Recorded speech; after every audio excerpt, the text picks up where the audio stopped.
students, welcome to another episode of my channel. This is Sarita from Sarita's vlog. ഇന്ന് ഞാൻ എടുക്കുന്നത് solutions എന്ന ചാപ്റ്ററിന്റെ part 5 video ആണ്. മുൻപത്തെ എന്റെ വീഡിയോസ് കാണാത്തവരുണ്ടെങ്കിൽ തീർച്ചയായിട്ടും അത് കാണണം കേട്ടോ. അതിലൂടെ നിങ്ങൾക്ക് ഈ സൊല്യൂഷൻ എന്ന ചാപ്റ്ററിന്റെ ജനറൽ ഇൻട്രൊഡക്ഷനും പിന്നെ different ways for expressing the concentration of binary സൊല്യൂഷൻസും മനസ്സിലാക്കാനായിട്ട് സാധിക്കും. ഇന്ന് ഞാൻ എടുക്കാൻ പോകുന്ന ടോപ്പിക് സോലുബിലിറ്റി ആണ്. സോലുബിലിറ്റിയെ കുറിച്ച് കേട്ടിട്ടില്ലേ? ഫസ്റ്റ് ഇയറില് കെമിക്കൽ ഈക്വിലിബ്രിയം എന്ന ചാപ്റ്ററില് നമ്മൾ കുറച്ച് കാര്യങ്ങളൊക്കെ സോലുബിലിറ്റിനെ കുറിച്ച് പഠിച്ചിട്ടുണ്ട്. എന്നാൽ ഇന്ന് നമുക്ക് കുറച്ച് വിശദമായിട്ട് തന്നെ എന്താണ് സോലുബിലിറ്റി എന്നും സോലുബിലിറ്റിയോട് ബന്ധപ്പെട്ട് എന്തെല്ലാം കാര്യങ്ങളാണ് നമ്മൾ പഠിക്കേണ്ടതെന്നും ഒക്കെ ഞാൻ ഇന്ന് പറഞ്ഞുതരാം. സോലുബിലിറ്റിയെ കുറിച്ച് ഞാൻ വളരെ വ്യക്തമായിട്ട് തന്നെ നിങ്ങളുടെ അടുത്ത് പറഞ്ഞുതരാം. With the help of A simple example we can easily understand about what A solubility is. Okay, അതിന് വേണ്ടിയിട്ട് ഞാൻ ഇവിടെ ഒരു ബീക്കറിൽ കുറച്ച് വെള്ളം എടുത്തിട്ടുണ്ട്. അതിലേക്ക് കുറച്ച് ഷുഗർ ആഡ് ചെയ്യുന്നുണ്ട്. ഈ ഷുഗർ വെള്ളത്തിലേക്ക് ആഡ് ചെയ്തപ്പോൾ അതൊരു സൊല്യൂഷൻ ആയിട്ട് മാറി അല്ലെ. ഷുഗർ എന്ന് പറയുന്നത് ഒരു സൊല്യൂട്ട് ആയിട്ട് ആക്ട് ചെയ്തു, വാട്ടർ എന്ന് പറയുന്നത് ഒരു സോൾവെന്റ് ആയിട്ട് ആക്ട് ചെയ്തു. ഷുഗർ വാട്ടറിൽ ലയിക്കും എന്നുള്ളത് എല്ലാവർക്കും അറിയാം. എന്നാൽ ഞാൻ ഈ ഷുഗർ ആഡ് ചെയ്യുന്നത് കണ്ടിന്യൂ ചെയ്ത് വന്നാൽ എന്താ സംഭവിക്കുക? ഒരു പരിധിക്കപ്പുറം ഈ സൊല്യൂട്ടായ ഷുഗർ ഇതിൽ ഡിസോൾവ് ചെയ്യാതെ വരും ഇല്ലേ. ഷുഗറിന് അലിഞ്ഞ് വെള്ളത്തില് ചേരാവുന്ന ഒരു പരിധിയുണ്ട്. ആ പരിധി വിട്ട് കഴിഞ്ഞാൽ എന്താ സംഭവിക്കുക? ഈ ഷുഗർ ഈ വെള്ളത്തിൽ ഡിസോൾവ് ചെയ്യാതെ കിടക്കും. ഇപ്പൊ നമ്മൾ പറയും ആ സൊല്യൂഷൻ എന്തായി എന്ന്? സാച്ചുറേറ്റഡ് സൊല്യൂഷൻ ആയെന്ന്. സാച്ചുറേറ്റഡ് സൊല്യൂഷന്റെ പ്രത്യേകത എന്താണെന്നറിയോ? Concentration will remains constant always. നമ്മൾ കുറച്ച് ഷുഗർ ഇട്ടിട്ട് വെള്ളത്തിൽ കലക്കിയിട്ടുള്ള കോൺസെൻട്രേഷൻ ആയിരിക്കില്ല സാച്ചുറേറ്റഡ് സൊല്യൂഷനിലുള്ളത്. അതിന്റെ മാക്സിമത്തിൽ എത്തി നിൽക്കുന്നുണ്ടാവും. ആ മാക്സിമത്തിൽ എത്തിക്കഴിഞ്ഞാൽ പിന്നെ നമ്മൾ എത്ര സൊല്യൂട്ടായ ഷുഗർ ആഡ് ചെയ്ത് കഴിഞ്ഞാലും അതിന്റെ കോൺസെൻട്രേഷനിൽ യാതൊരു മാറ്റവും സംഭവിക്കില്ല. അതെപ്പോഴും മനസ്സിലാക്കുക. ഇനി ഈ ഒരു സാച്ചുറേറ്റഡ് സൊല്യൂഷനില് നമ്മൾ ആഡ് ചെയ്തിട്ടുള്ള സൊല്യൂട്ട് മാക്സിമം എമൗണ്ടില് അത് ലയിച്ചു പോയിട്ടുണ്ട് അല്ലേ. And this maximum amount of the solute that can be dissolved in that particular amount of solvent at a specified temperature is known as its solubility. അതായത് ഒരു നിശ്ചിത ടെമ്പറേച്ചറില് നമ്മൾ എടുത്ത സോൾവെന്റില് ലയിക്കുന്ന പരമാവധി അളവിലുള്ള സൊല്യൂട്ടിനെയാണ് നമ്മൾ എന്ത് പറയുന്നത്? സോലുബിലിറ്റി എന്ന് പറയുന്നത്. അപ്പൊ നമുക്ക് സാച്ചുറേറ്റഡ് സൊല്യൂഷൻ എന്താണെന്നും അതോടൊപ്പം തന്നെ സോലുബിലിറ്റി എന്താണെന്നും മനസ്സിലായില്ലേ? ഈ ഒരു കൺസെപ്റ്റ് നന്നായിട്ട് അറിയണം കേട്ടോ. ഇനി നമുക്ക് ഈ ഡെഫിനേഷൻ പറഞ്ഞു കഴിഞ്ഞാൽ കുറച്ചും കൂടി ക്ലാരിറ്റി ഉണ്ടാവും നിങ്ങൾക്ക്. Solubility of A substance is its maximum amount. ശ്രദ്ധിക്കുക. That can be dissolved in a given amount of solvent at a specified temperature. അപ്പൊ നമ്മൾ ഈ പ്രോസസ്സ് നടത്തുന്ന സമയത്ത് the temperature and pressure should kept constant. അപ്പോ ഈ ഷുഗർ ആയതുകൊണ്ട് തന്നെ പ്രഷറിന് വലിയ കാര്യമായിട്ടുള്ള ഇഫക്റ്റ് ഒന്നും ഉണ്ടായിരിക്കില്ല. പക്ഷെ ടെമ്പറേച്ചറിന് നല്ല കാര്യമായിട്ടുള്ള റോൾ ഉണ്ട്. ടെമ്പറേച്ചറിൽ വ്യത്യാസം വന്നു കഴിഞ്ഞാൽ സോലുബിലിറ്റിയിൽ വ്യത്യാസം വരും. അതാണ് നമ്മൾ ഇനി അടുത്തതായിട്ട് പഠിക്കാൻ പോകുന്നത്. What are the different factors influencing the solubility of A solute? What are those factors? The nature of solute and solvent, temperature and pressure. അപ്പൊ സൊല്യൂട്ടും സോൾവെന്റും മാറിക്കഴിഞ്ഞാൽ സോലുബിലിറ്റിനെ അത് ബാധിക്കും. ടെമ്പറേച്ചറിന് മാറ്റം വന്നാൽ സോലുബിലിറ്റിനെ ബാധിക്കും. അതുപോലെ തന്നെ പ്രഷറിനും മാറ്റം വന്നാൽ സോലുബിലിറ്റിനെ ബാധിക്കും. ഞാൻ ഇവിടെ പറഞ്ഞത് സോളിഡ് ആയതുകൊണ്ടാണ് പ്രഷറിന് മാറ്റമില്ല എന്ന് പറഞ്ഞത്. നേരെ മറിച്ച് ഇതൊരു ഗ്യാസ് ആണെങ്കിൽ നല്ല കാര്യമായിട്ടുള്ള വ്യത്യാസങ്ങൾ ഉണ്ടാവും. ഇനി നമുക്ക് solubility of solid in liquid പഠിക്കാം. ഇതിലൂടെ ഡിഫറെന്റ് ഫാക്ടേഴ്സ് നമുക്ക് ഓരോന്നായിട്ട് മനസ്സിലാക്കി പോവാം. അപ്പൊ solubility of solid in liquid എന്ന് പറയുമ്പോൾ that will be A liquid solution. Here solid is the solute and liquid is the solvent. Okay, now what is the effect of the nature of the solute and solvent in this type of liquid solution? ഇതാണ് നമ്മൾ നോക്കാൻ പോകുന്നത്. ഈ ഒരു കാര്യം നിങ്ങൾ അറിഞ്ഞിരിക്കുക. Every solid does not dissolve in a given liquid. അതായത് എല്ലാ സോളിഡും ഒരു പർട്ടിക്കുലർ ലിക്വിഡിൽ ഡിസോൾവ് ചെയ്യണമെന്നില്ല. നിങ്ങൾക്ക് അറിയുന്ന കാര്യമാണ്. അതായത് ടേബിൾ സോൾട്ട് എന്ന് പറയുന്നത് it dissolves in water but it does not dissolves in benzene. എന്തുകൊണ്ടാണ് വെള്ളത്തിൽ അത് ലയിച്ചത്? കാരണം വാട്ടർ എന്ന് പറയുന്നത് ഒരു പോളാർ നേച്ചർ കാണിക്കുന്ന സോൾവെന്റ് ആണ്. Water is a polar solvent and table salt is a polar solute. Benzene എന്ന് പറയുന്നത് it is a non polar solvent. അപ്പോ പോളാർ ആയിട്ടുള്ള solute it dissolves only in polar solvents. It does not dissolves in a non polar solvent. എന്നാൽ ബെൻസീനിൽ ലയിക്കും ഏതാണെന്നറിയാമോ? Naphthalene. Because it is a non-polar solute. അപ്പൊ non polar ആയിട്ടുള്ള solute it dissolves in non polar solvent. Polar solute dissolves in polar solvent. ഇതിലൂടെ നമ്മൾ ഒരു കാര്യം മനസ്സിലാക്കുന്നു. എന്താ? Like dissolves like. Very important. ഒരുപോലെയുള്ളത് ഒരുപോലെ സ്വഭാവം കാണിക്കുന്നതിലായിട്ട് ലയിക്കുന്നു. ഓക്കെ, അപ്പോ ഇത് സൊല്യൂട്ടിനെയും സോൾവെന്റിനെയും സംബന്ധിച്ച് വളരെ ഇമ്പോർട്ടന്റ് ആണ്. ഒരു കാര്യം കൂടി നിങ്ങൾ മനസ്സിലാക്കേണ്ടതുണ്ട്. In A saturated solution the equilibrium attained is dynamic in nature. എപ്പോഴാണ് ഒരു ഈക്വിലിബ്രിയം ഡൈനമിക് ആണെന്ന് പറയാ? when the two opposing processes takes place simultaneously at equal rates. ഓർമ്മയുണ്ടാ പറഞ്ഞു തന്നിട്ടുള്ളത്? ഇവിടെ സൊല്യൂട്ട് സോൾവെന്റ് ആയി സൊല്യൂഷൻ ആവുന്ന സമയത്ത് ഡിസൊല്യൂഷൻ സംഭവിക്കുകയും സൊല്യൂഷനിൽ നിന്ന് ഒരു സൊല്യൂട്ടിന് സെപ്പറേറ്റ് ഔട്ട് ചെയ്യാൻ പറ്റും. ആ പ്രോസസ്സിനെ എന്ത് പറയുന്നു? ക്രിസ്റ്റലൈസേഷൻ എന്ന് പറയുന്നു. At equilibrium both these processes takes place simultaneously at equal rates. അതായത് ഡിസൊല്യൂഷൻ എന്ന് പറയുന്നതും ക്രിസ്റ്റലൈസേഷൻ എന്ന് പറയുന്നതും ഈക്വൽ ആയിട്ട് നടക്കും. ഓക്കെ, അതായത് നമ്മളിപ്പോ നേരത്തെ എടുത്ത ഷുഗർ സൊല്യൂഷനില് ഷുഗർ മോളിക്യൂൾസ് ഉണ്ട്. സാച്ചുറേറ്റഡ് സൊല്യൂഷൻ ആകുമ്പോ അതിൽ സോളിഡ് ആയിട്ടുള്ള ഷുഗർ അങ്ങനെ തന്നെ കിടക്കുന്നുണ്ടാവും അല്ലെ? So there exist an equilibrium between these two. എന്ന് വെച്ചാൽ at equilibrium the rate at which the sugar molecules go into the solution is equal to the rate at which the sugar molecules return to the crystal from the solution. അതായത് sugar molecule സൊല്യൂഷനിലേക്ക് പോകുന്നതും സൊല്യൂഷനിൽ നിന്നുള്ള sugar molecules crystallise ചെയ്തു പോകുന്നതും equal ആയിട്ട് നടക്കുന്നു. അപ്പൊ ഒരു കാര്യം നിങ്ങൾ മനസ്സിലാക്കി കഴിഞ്ഞു. Equilibrium is dynamic in nature in the case of saturated solution. ഒരു സാച്ചുറേറ്റഡ് സൊല്യൂഷനിലുള്ള കോൺസെൻട്രേഷൻ ആണ് അതിന്റെ സോല്യൂബിലിറ്റി. ഒരിക്കലും മറക്കരുത് കേട്ടോ. So next we have to study about the effect of temperature. നമ്മൾ നേരത്തെ മനസ്സിലാക്കിയ ഒരു കാര്യമാണ് സോല്യൂബിലിറ്റിനെ അഫക്ട് ചെയ്യുന്ന ഡിഫറെന്റ് ഫാക്ടേഴ്സിൽ ടെമ്പറേച്ചർ ഒരു ഫാക്ടർ ആണെന്നുള്ളത് അല്ലേ? അപ്പോ ഇനി പഠിക്കാൻ പോകുന്നത് what is the effect of temperature upon the solubility of the solute in a solution. നമ്മൾ നേരത്തെ കണ്ട ഒരു കാര്യമാണ് സൊല്യൂട്ടും സോൾവെന്റും കൂടി ചേർന്ന് കഴിഞ്ഞാൽ സൊല്യൂഷൻ ഉണ്ടാവുന്നു. And that process is known as the dissolution. ഒരു സാച്ചുറേറ്റഡ് സൊല്യൂഷൻ ആകുമ്പോൾ അവിടെ ഡൈനാമിക് ഈക്വിലിബ്രിയം എക്സിസ്റ്റ് ചെയ്യും. അതുകൊണ്ട് തന്നെ അവിടെ സൈമിൾട്ടേനിയസ് ആയിട്ട് രണ്ട് പ്രോസസ്സുകൾ നടക്കുമെന്ന് പറഞ്ഞിട്ടുണ്ടായിരുന്നു. അതിൽ വരുന്ന മറ്റൊരു പ്രോസസ് ആണ് ക്രിസ്റ്റലൈസേഷൻ. ഇഫക്റ്റ് ഓഫ് ടെമ്പറേച്ചർ എന്ന് പറഞ്ഞ കാര്യം പഠിക്കുമ്പോൾ നമ്മൾക്ക് അത്യാവശ്യം അറിയേണ്ട ഒരു കാര്യമാണ് Le Chatelier's പ്രിൻസിപ്പിൾ. കഴിഞ്ഞ വർഷം കെമിക്കൽ ഈക്വിലിബ്രിയം എന്ന ചാപ്റ്ററിൽ നമ്മൾ പഠിച്ച കുറച്ച് കാര്യങ്ങൾ ഇവിടെ നമുക്ക് ആവശ്യമായിട്ടുണ്ട്. ചിലപ്പോൾ അതൊക്കെ മറന്നുപോയിട്ടുണ്ടായിരിക്കാം. അതുകൊണ്ട് ഞാൻ വീണ്ടും ഓർമ്മിപ്പിക്കുകയാണ് ടെമ്പറേച്ചറിന്റെ കാര്യം മാത്രം കേട്ടോ. Le Chatelier's പ്രിൻസിപ്പിളിൽ നിന്ന് നമ്മൾ മനസ്സിലാക്കിയ ഒരു കാര്യം എന്താ? When temperature is increased, the equilibrium shifts in the direction of endothermic reaction. If the temperature is decreased, the equilibrium shifts in the direction of exothermic reaction. എന്താണ് എൻഡോതെർമിക് റിയാക്ഷനും എക്സോതെർമിക് റിയാക്ഷനും? Whenever a reaction takes place by the absorption of heat, that reaction is said to be endothermic.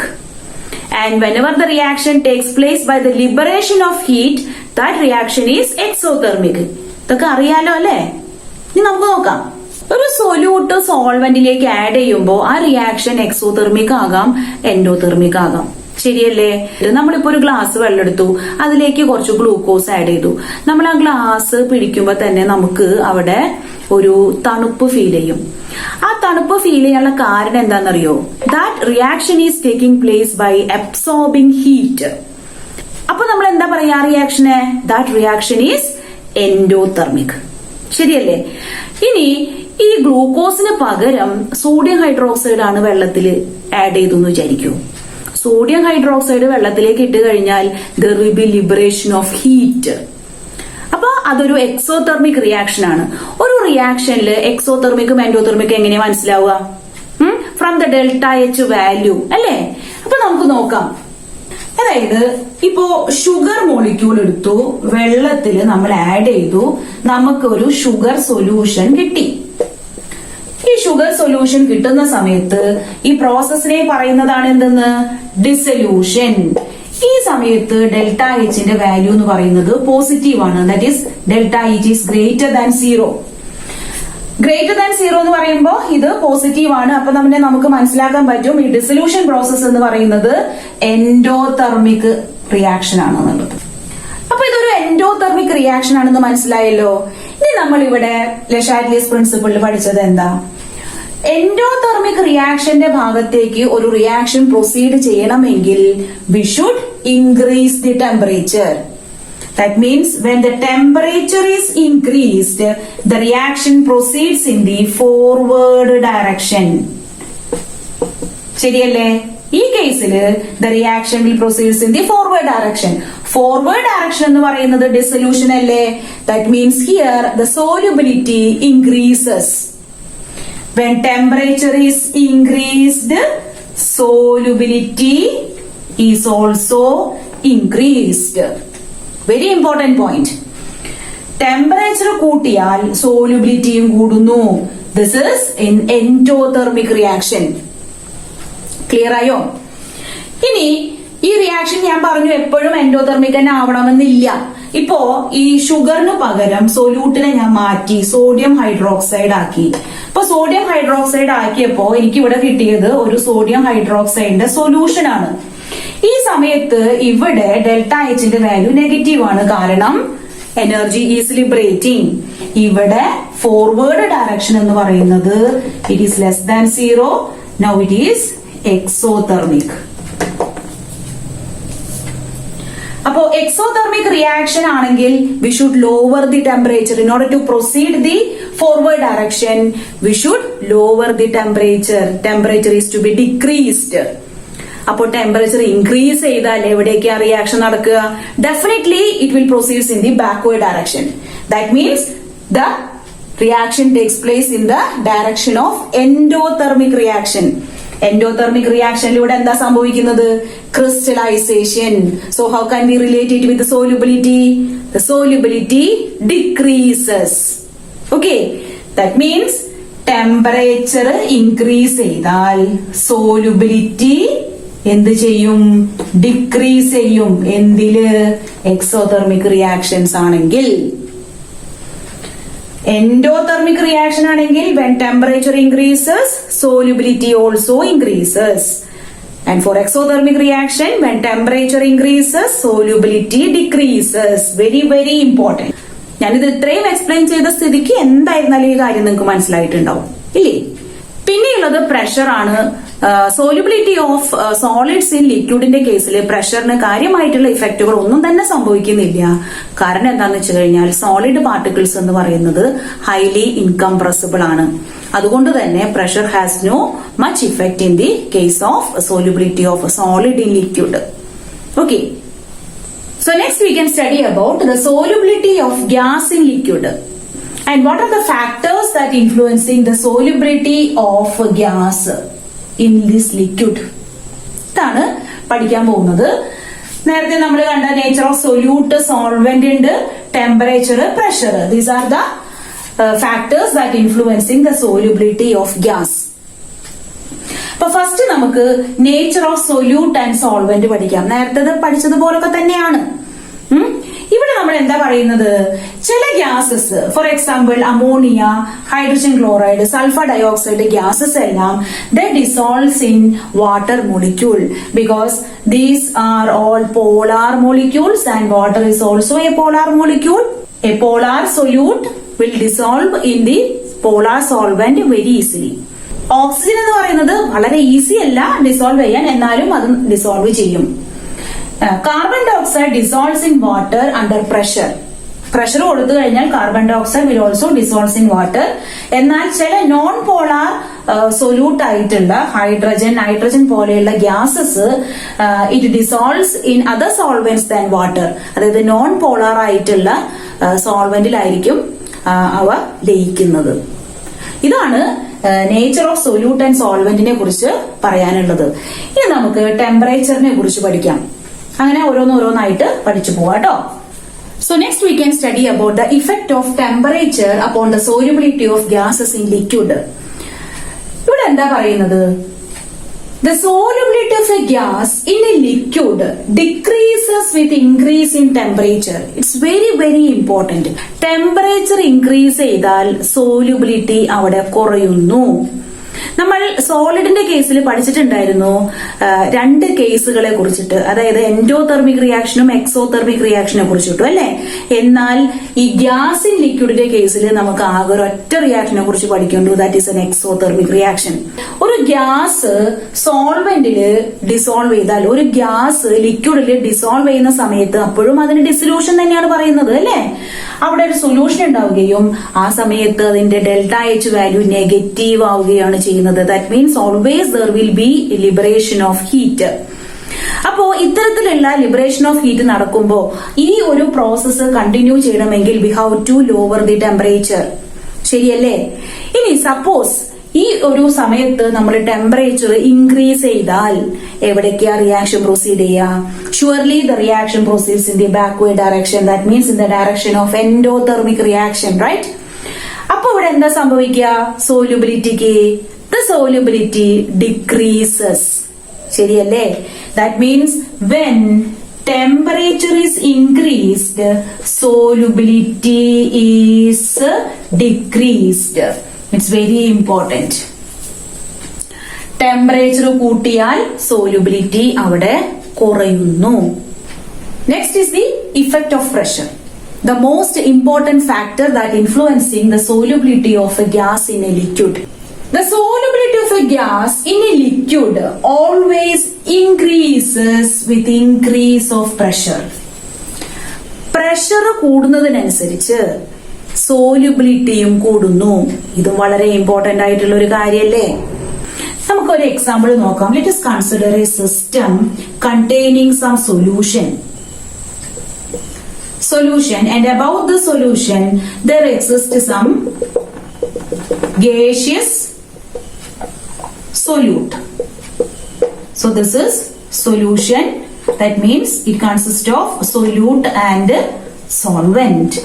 And in the saturated condition there exists an equilibrium between these two. അതായത് suppose this is a soda water. For carbon dioxide in solution and also there will be carbon dioxide in gaseous form. Okay. So there exists an equilibrium between these two. ഇവിടെ എന്താ സംഭവിക്കുന്നതെന്നറിയോ?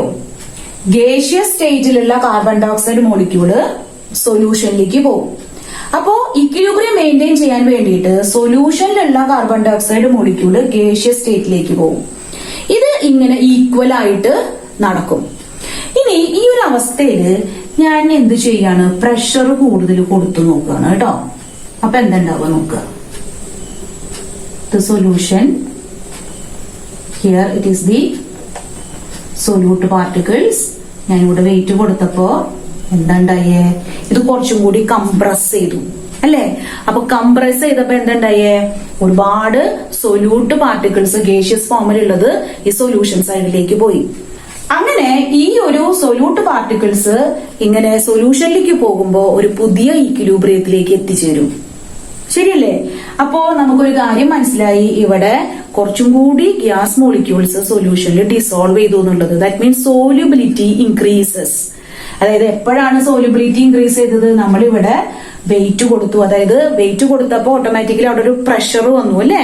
അതായത് pressure increase ചെയ്തപ്പോ സോലുബിലിറ്റിയും എന്ത് സംഭവിച്ചു? Increase ചെയ്തു. നമ്മളൊരു കാര്യം മനസ്സിലാക്കി, when pressure increases solubility also increases. ഇനി മറ്റൊരു കാര്യം, എന്താണ് സോലുബിലിറ്റി എന്ന് പറഞ്ഞു കഴിഞ്ഞാൽ it is the maximum amount of solute dissolved in A solvent. എന്ന് വെച്ചാൽ നമ്മൾ പഠിച്ച കോൺസെൻട്രേഷൻ മെത്തേഡിൽ ഏറ്റവും അനുയോജ്യമായിട്ടുള്ള ഒരു കോൺസെൻട്രേഷൻ മെത്തേഡ് എന്ന് പറയുന്നത് we can relate it with mole fraction. That means we can use mole fraction as a measure of the solubility. എന്ന് വെച്ച് കഴിഞ്ഞാൽ pressure is directly proportional to mole fraction. We already know pressure is directly proportional to solubility, and mole fraction is considered as a measure of solubility. We can write like this: pressure is directly proportional to mole fraction, that is chi. ഇനി ഈ proportionality ചിഹ്നം മാറ്റുമ്പോ we have to put a constant, അല്ലേ? and that constant is kh, and this is chi. That is pressure is equal to kh into chi. This is the equation for Henry's law, and kh is Henry's constant. ഇതിലൂടെ നമ്മൾ മനസ്സിലാക്കുന്നു pressure increase ചെയ്യുമ്പോ എന്ത് സംഭവിക്കുന്നു? Mole fraction also increases, solubility increases. ഇതിലൂടെ വേറൊരു കാര്യം കൂടി നിങ്ങൾ മനസ്സിലാക്കി പോണോ കേട്ടോ. P is equal to KH into chi എന്ന് പറയുമ്പോ ഇവിടെ നമുക്ക് എങ്ങനെയും എഴുതാം, chi is equal to P divided by KH, അല്ലേ? അതായത് when mole fraction increases or when solubility increases, Henry's constant decreases. When mole fraction increases, KH decreases. വളരെ important ആണ്. ഞാൻ ഈ പറയുന്ന ഓരോരോ കാര്യങ്ങളും നിങ്ങൾ ശ്രദ്ധിച്ച് തന്നെ പോകണം. Especially the solubility of gas in a liquid പഠിക്കുന്ന സമയത്ത് ഹെൻറീസ് ലോ എന്ന് പറയുന്നത് വളരെ ഇമ്പോർട്ടന്റ് ആണ്. Now how can we state this Henry's law? എന്താ പറയുന്നത്?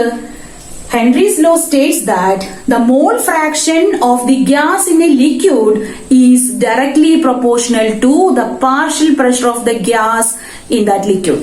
But what is Henry's law? The mole fraction of a gas in a liquid is directly proportional to the partial pressure of the gas in that liquid. So very important. Henry പറഞ്ഞ പോലെ തന്നെ partial പ്രഷറും സോലുബിലിറ്റിയും relate ചെയ്ത മറ്റൊരു സയന്റിസ്റ്റും കൂടി ഉണ്ട്. ഓർമ്മ വരുന്നുണ്ടോ? ആരാന്ന്? പഠിച്ചിട്ടുള്ളതാ? ഓർമ്മയുണ്ടോ? Dalton's law of partial pressures. അതായത് ഡാൾട്ടൺ ആണ് അങ്ങനെ ഒന്ന് പറഞ്ഞത്. ഡാൾട്ടൺ പറഞ്ഞതും ഇത് തന്നെയാണ്. Solubility is A function of pressure. എന്ന് വെച്ച് കഴിഞ്ഞാൽ പ്രഷറിന് വേരിയേഷൻ വരുന്നതിനനുസരിച്ചിട്ട് സോലുബിലിറ്റിയിൽ വ്യത്യാസം വരും എന്നുള്ളത് ഡാൾട്ടൺ ഓൾറെഡി പറഞ്ഞിട്ടുണ്ട്. ആ സമയത്താണ് ഹെൻറി ഇത് കൊണ്ടുവരുന്നത്. അപ്പൊ പിന്നെ രണ്ടുപേരും കൂടി തീരുമാനാക്കി എന്നാ പിന്നെ ഇങ്ങനെ തന്നെ. അപ്പോ P is equal to KH into chi എന്ന് പറഞ്ഞിട്ടുള്ള ഒരു ഇക്വേഷനും നമുക്ക് കിട്ടി. നമുക്ക് ഇതിന്റെ അപ്ലിക്കേഷൻ വരും. അതുകൊണ്ടാണ് ഞാനിത് ഇങ്ങനെ സ്ട്രെസ് ചെയ്ത് പറയുന്നത് കേട്ടോ. ഹെൻറീസ് ലോ പ്രകാരം ഓരോ ഗ്യാസ് മോളിക്യൂൾസിന്റെയും ഹെൻറീസ് കോൺസ്റ്റന്റ് എന്ന് പറയുന്നത് ഡിഫറെന്റ് ആണ്. When a graph is plotted by taking pressure on the y-axis and chi on the x-axis, we will get a straight line. And here the slope obtained, that is dy by dx, the slope obtained is kh. And here the intercept എന്ന് പറയുന്നത് it is origin 0. അപ്പൊ നമുക്കൊരു straight line കിട്ടും. അപ്പോ P is equal to നമ്മുടെ equation എന്തായിരുന്നു? KH into chi, അല്ലെ? We can relate this equation with y is equal to mx plus c. This is the equation for a straight line. നമുക്ക് Henry's equation വെച്ചിട്ട് ഒരു straight line ആണ് കിട്ടുക എന്നുള്ളത് മനസ്സിലാക്കിച്ച് തരാനാണ് ഞാനിത് വരച്ചത് കേട്ടോ. ഇതാണ് ഇവിടുത്തെ സ്ലോപ്പ്. KH ആണ് കിട്ടുന്നത്. And the KH value is different for different gases. ഇനി ഞാൻ ഇവിടെ വരച്ചിട്ടുള്ളത് ഒരു ടാബുലാർ കോളാണ്. ഹെൻറീസ് കോൺസ്റ്റന്റിനെയും ടെമ്പറേച്ചറിനെയും ബേസ് ചെയ്തിട്ട് ഒരു ടാബുലാർ കോളം വരച്ചിട്ടുണ്ട്. ഇത് വളരെ ഇമ്പോർട്ടന്റ് ആണ്. ആപ്ലിക്കേഷൻ ലെവലിൽ നമ്മൾ നന്നായിട്ട് മനസ്സിലാക്കേണ്ട ഒരു കാര്യമാണ് കേട്ടോ. ഈ ഒരു ടാബുലാർ കോളത്തിലൂടെ നിങ്ങൾ മനസ്സിലാക്കേണ്ട ഒരു കാര്യം എന്താ? ഹീലിയം എന്ന ഗ്യാസിനാണ് ഏറ്റവും കൂടുതൽ KH വാല്യൂ. അതായത് ഈ ഒരു പർട്ടിക്കുലർ ടെമ്പറേച്ചറിൽ KH വാല്യൂ എന്ന് പറയുന്നത് വളരെ ഹൈ ആണ് അല്ലെ. അപ്പൊ ടെമ്പറേച്ചർ കൂടുമ്പോ KH വാല്യൂ കൂടും. അപ്പൊ നിങ്ങൾ മനസ്സിലാക്കണം അതിന്റെ സോല്യൂബിലിറ്റി കുറയും. അപ്പോ ഹെൻറീസ് കോൺസ്റ്റന്റ് കൂടിയിട്ടുള്ള ഗ്യാസിന്റെ സോല്യൂബിലിറ്റി എന്ന് പറയുന്നത് വളരെ കുറവായിരിക്കും. That means the solubility of a gas in a liquid എന്ന് പറയുന്നത് വളരെ കുറവായിരിക്കും. Very important. ഇനി ഹൈഡ്രജന് ഇതുപോലെ തന്നിട്ടുണ്ട്. ആ സമയത്തും ഇതിന്റെ KH വാല്യൂ എന്ന് പറയുന്നത് ഇതിനെ കമ്പയർ ചെയ്യുമ്പോൾ വളരെ കുറവാണ്. ഓക്കെ. ഇനി നൈട്രജന്റെയും ഓക്സിജന്റെയും ഞാനിവിടെ കാണിച്ചിട്ടുണ്ട്. ഡിഫറെന്റ് ടെമ്പറേച്ചറിലാണെന്നുള്ളത് ഓർക്കുക. 293 കെൽവിനിൽ 76.48 ആണെങ്കിൽ when we increase the temperature what happens to the KH value? It also increases. അപ്പൊ നമ്മൾ പഠിച്ചൊരു കാര്യമുണ്ട്. എന്താണ്? ടെമ്പറേച്ചർ ഇൻക്രീസ് ചെയ്ത് കഴിഞ്ഞാൽ as temperature increases mole fraction decreases, Henry's constant value also increases. ഞാൻ നേരത്തെ പറഞ്ഞു നിർത്തിയത് അതായിരുന്നു. അതായത് as temperature increases KH value also increases. ഇത് ഈ ഒരു ടാബുലർ കോളത്തിൽ നിന്ന് വളരെ വ്യക്തമല്ലേ? അപ്പൊ ടെമ്പറേച്ചർ ഇൻക്രീസ് ചെയ്യുമ്പോ KH വാല്യൂ ഇൻക്രീസ് ചെയ്യും. അപ്പൊ നിങ്ങൾ മറ്റൊരു കാര്യം കൂടി മനസ്സിലാക്കുക, സോല്യൂബിലിറ്റി കുറയും. 2-3 തവണ ഞാൻ ഈ പറഞ്ഞ കാര്യങ്ങൾ നിങ്ങൾ ഓർക്കുക. ഓക്കെ. ഇതേപോലെ ഓക്സിജന്റെ കാര്യവും കൊടുത്തിട്ടുണ്ട്. ടെമ്പറേച്ചറിൽ 2 ഡിഫറെന്റ് ടെമ്പറേച്ചറിലുള്ള വാല്യൂസ് ആണ്. ടെമ്പറേച്ചർ കൂടുമ്പോ ഓക്സിജനെ ബേസ് ചെയ്തിട്ടുള്ള ഹെൻറീസ് കോൺസ്റ്റന്റ് വാല്യൂ അവിടെ കൂടുക തന്നെയാണ് ചെയ്യുന്നത്. ഈ ഒരു ടാബുലാർ കോളത്തിലൂടെ ഞാൻ ഈ പറഞ്ഞ കാര്യങ്ങളെല്ലാം ശ്രദ്ധിക്കണം. എന്താണ്? ടെമ്പറേച്ചർ ഇൻക്രീസ് ചെയ്യുമ്പോ ഒരു ഗ്യാസിന്റെ സോല്യൂബിലിറ്റി ഡിക്രീസ് ചെയ്യുന്നു. പിന്നെ ടെമ്പറേച്ചർ ഇൻക്രീസ് ചെയ്യുമ്പോ മോൾ ഫ്രാക്ഷൻ ഡിക്രീസ് ചെയ്യുന്നു. കാരണം mole fraction is related to solubility. ഇനി എന്താ പറയുന്നത്? ടെമ്പറേച്ചർ ഇൻക്രീസ് ചെയ്യുമ്പോ കൈ വാല്യൂ ഡിക്രീസസ്. അത് തന്നെയാണ് ഇത്. Mole fraction decreases. At the same time Henry's constant value increases. That is as temperature increases Henry's constant value also increases. Aquatic species are more comfortable in cold water than in warm water. ഒരു question ചോദിച്ചേക്കാം 1 മാർക്കിന്റെ. അപ്പൊ എന്താ നമുക്ക് ഉത്തരം? As temperature increases, the solubility of a gas decreases. അപ്പൊ aquatic animals ജീവിക്കുന്നത് തന്നെ ഡിസോൾഡ് ഓക്സിജൻ ഉള്ളത് കൊണ്ടാണ് അല്ലെ. അപ്പൊ ഡിസോൾഡ് ഓക്സിജൻ ഏറ്റവും കൂടുതൽ കിട്ടുന്നത് താഴെ, അതായത് ലോവർ ടെമ്പറേച്ചറിലാണ്. മനസ്സിലാവുന്നുണ്ടോ? അപ്പൊ ലോവർ ടെമ്പറേച്ചറിൽ അത് കൂടുതൽ സോല്യൂബിൾ ആവും. ഹയർ ടെമ്പറേച്ചറിൽ സോല്യൂബിലിറ്റി കുറയും. Note that point. ഞാൻ ഈ പറഞ്ഞ കാര്യങ്ങളൊക്കെ ഉണ്ടല്ലോ, ഓരോന്നും ശ്രദ്ധിച്ച് നിങ്ങൾ മനസ്സിലാക്കി പോവുക. തിയറി പാർട്ട് ആണ്, ശരിയാണ്. പക്ഷെ കാര്യം മനസ്സിലായില്ലെങ്കിൽ തെറ്റിപ്പോവാനുള്ള ചാൻസസ് വളരെ കൂടുതലാണ്. ഇനി ഹെൻറീസ് ലോന്റെ ആപ്ലിക്കേഷൻസ് ഉണ്ട്. ആപ്ലിക്കേഷൻസ് എന്ന് പറയുന്നത് ഒന്ന് നമ്മുടെ സോഡ വാട്ടർ ബോട്ടിലിന്റെ കാര്യം, അതായത് പ്രഷർ കൂടുമ്പോൾ സോല്യൂബിലിറ്റി കൂടുന്നു എന്നുള്ളത് ഒരു ആപ്ലിക്കേഷൻ ആയിട്ട് നിങ്ങൾക്ക് പഠിക്കാം. ഇനി വേറൊരു കാര്യം എന്താന്ന് വെച്ച് കഴിഞ്ഞാല്, ഇപ്പൊ സ്ക്യൂബ ഡൈവേഴ്സിനെ കുറിച്ച് നിങ്ങൾ കേട്ടിട്ടുണ്ടാവും അല്ലെ. കടലിന്റെ ആഴങ്ങളിലേക്ക് പോയിട്ട് കാര്യങ്ങളൊക്കെ അന്വേഷിച്ച് മനസ്സിലാക്കി വരുന്നവരാണ് സ്ക്യൂബ ഡൈവേഴ്സ്. ഇത്തരം സ്ക്യൂബ ഡൈവേഴ്സ് ഡൈവ് ചെയ്യുന്ന സമയത്ത് അവർ കയ്യിൽ കരുതുന്നു ഒരു ഓക്സിജൻ സിലിണ്ടർ എന്ന് പറയുന്നത്. ആ ഓക്സിജൻ സിലിണ്ടർ എന്ന് പറയുന്നത് നിങ്ങൾ ഒരു കാര്യം മനസ്സിലാക്കുക, അതിൽ ഓക്സിജൻ മാത്രമല്ല ഉള്ളത്. പണ്ടൊക്കെ ഓക്സിജനും നൈട്രജനും കൂടിയിട്ടുള്ള ഒരു മിക്സ്ചർ ആയിരുന്നു ഉപയോഗിച്ചിരുന്നത്. പക്ഷെ ഇപ്പോൾ അത് ഉപയോഗിക്കുന്നില്ല. എന്തുകൊണ്ടാണ് ഉപയോഗിക്കാത്തതിനുള്ള റീസൺ ഞാൻ പറഞ്ഞുതരാം. കടലിന്റെ ആഴങ്ങളിൽ ടെമ്പറേച്ചർ വളരെ കുറവാണ്. സോല്യൂബിലിറ്റി ഓഫ് ദ ഗ്യാസസ് എന്ന് പറയുന്നത് in liquid is very high അല്ലെ.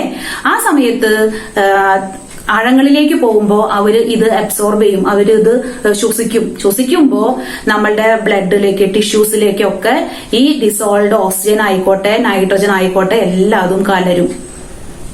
അവർക്ക് അപ്പോഴൊന്നും പ്രശ്നം തോന്നില്ല. എന്നാൽ അവർ തിരിച്ച് കരയിലേക്ക് നീന്തുന്ന സമയത്ത് അവിടെ ടെമ്പറേച്ചർ കൂടുതലായിട്ട് വരികയാണ് അല്ലെ. ടെമ്പറേച്ചർ കൂടുമ്പോ the solubility of the gas in liquid decreases. ശരിയല്ലേ?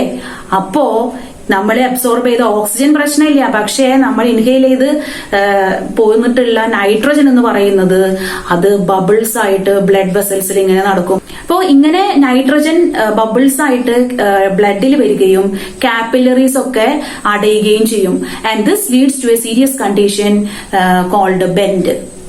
ഓക്കെ, ഇനി ഇത്തരം ബെൻഡുകൾ ഒഴിവാക്കാൻ വേണ്ടിയിട്ട് ഇപ്പോ സ്ക്യൂബ ഡൈവേഴ്സ് ഉപയോഗിക്കുന്ന ആ ഓക്സിജൻ സിലിണ്ടേഴ്സിലുള്ള ഗ്യാസ് എന്ന് പറയുന്നത് ഈ പ്രൊപ്പോർഷനിലാണ്.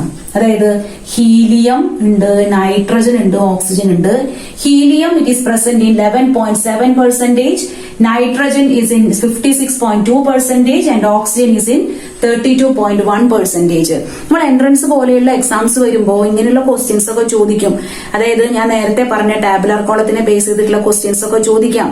അതുകൊണ്ട് തന്നെ നിങ്ങൾ ഇതിന് കുറച്ചും കൂടി ഇമ്പോർട്ടൻസ് കൊടുത്തേ പറ്റൂ. അതായത് സ്ക്യൂബ ഡൈവേഴ്സ് ക്യാരി ചെയ്യുന്ന സിലിണ്ടറിൽ ഈ പ്രൊപ്പോർഷനിലാണ് കമ്പോണൻസ് ഉള്ളതെന്നുള്ളത് മനസ്സിലാക്കുക. Okay, this is to avoid എന്താണ്? This is to avoid bends. ഇനി മറ്റൊരു ആപ്ലിക്കേഷൻ എന്ന് പറയുന്നത് ഇപ്പൊ മൗണ്ടനിയേഴ്സ് മൗണ്ടനിലേക്ക് ക്ലൈംബ് ചെയ്യുന്ന സമയത്ത് ഓക്സിജൻ സിലിണ്ടർ ക്യാരി ചെയ്യും അല്ലെ? എന്തിനു വേണ്ടിയിട്ട് അവർ ഓക്സിജൻ സിലിണ്ടർ ക്യാരി ചെയ്യണേ? ക്ലൈംബ് ചെയ്യുന്ന സമയത്ത് ഹയർ ആൾട്ടിറ്റ്യൂഡിൽ പ്രഷർ കുറവായിരിക്കും, സോല്യൂബിലിറ്റി ഓഫ് ഓക്സിജൻ എന്ന് പറയുന്നത് അവിടെ കുറയും. അങ്ങനെ കുറയുമ്പോൾ എന്താ സംഭവിക്കുക? This leads to a serious condition called anoxia. അപ്പോ ആ ഒരു അനോക്സിയ ഒഴിവാക്കാൻ വേണ്ടിയിട്ടാണ് അവർ ഓക്സിജൻ സിലിണ്ടർ കയ്യിൽ കരുതുന്നത്. അപ്പൊ ആവശ്യമുള്ളപ്പോ അവർ ആ ഓക്സിജൻ ഇൻഹെയിൽ ചെയ്ത് ക്ലൈംബ് ചെയ്തു പോകും. അപ്പൊ ഇവിടെ ഓർക്കുക അനോക്സിയ എന്ന അസുഖത്തെ കുറിച്ച്. Anoxia is one of the serious condition faced by mountaineers. ഇപ്പൊ കാര്യം മനസ്സിലായിട്ടുണ്ടാവും എന്ന് ഞാൻ വിചാരിക്കുന്നു. അപ്പൊ ഞാൻ ഇന്ന് പഠിപ്പിച്ചെന്ന കാര്യങ്ങള് വളരെ വളരെ വളരെ പ്രധാനപ്പെട്ടതാണ്. ഇത് പ്രോബ്ലം ഒന്നുമല്ല, ഫുൾ തിയറിയാണ്. അതുകൊണ്ട് തന്നെ നിങ്ങൾ കാര്യങ്ങൾ വളരെ വ്യക്തമായിട്ട് മനസ്സിലാക്കി പോവുക. വീഡിയോസ് 1-2 പ്രാവശ്യം നിങ്ങൾ കണ്ടിട്ട് വേണം ഈ കാര്യങ്ങൾ മനസ്സിലാക്കി നോട്ടുകൾ എഴുതാൻ വേണ്ടിയിട്ട്. അത് മാത്രമല്ല ടെക്സ്റ്റ് നല്ലപോലെ വായിക്കുക. ഇതിനോട് റിലേറ്റ് ചെയ്തിട്ട് ടെക്സ്റ്റ് വായിക്കുമ്പോൾ ഞാൻ ഈ പറഞ്ഞ കാര്യങ്ങളൊക്കെ അതിലുണ്ട്. ഇന്ന് ഞാൻ പറഞ്ഞു തന്നത് നിങ്ങൾക്ക് എല്ലാവർക്കും മനസ്സിലായിട്ടുണ്ടാവും എന്നാണ് ഞാൻ വിചാരിക്കുന്നത്. അതുകൊണ്ട് തന്നെ വീഡിയോ ഇഷ്ടപ്പെടുകയാണെങ്കിൽ തീർച്ചയായിട്ടും നിങ്ങൾ ലൈക്ക് ചെയ്യുക, സബ്സ്ക്രൈബ് ചെയ്യുക. നമുക്കിനി അടുത്ത വീഡിയോയിലൂടെ കാണാം. അതുവരേക്കും താങ്ക് യു ഫോർ വാച്ചിങ്.